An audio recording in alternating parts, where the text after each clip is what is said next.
So naglilista tayo ngayon ng dinana sa pang-aapi. Eh kung ako kaya magkwento, nag-amnesia ka, Seb? Tumawag sa akin si Maxine. Nasisante si Portia sa Nexcelsior ng dahil sa'yo. Di ba ganda?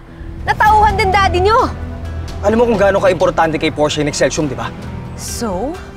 Bakit ko? Hindi pa nga nakaka-recover yung kapatid ko sa traumang binigay mo sa kanya. Tapos ngayon pinupuntirya mo na naman.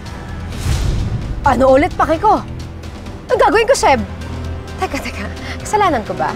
Ako ba kontrabida dito? Ha? Si Portia nagpapatakbo ng Nexcelsior, di ba? Imposibleng hindi niya alam ang pagkakontamina ng mga tubig doon. Kaya namatay yung mga tao sa Oriente. Ngayon, kung matibay sikmura mo, sundan mo tong sasakyan ko. Papakita ko sa'yo kung anong ginawa ng pamilya niya sa dati kong barangay.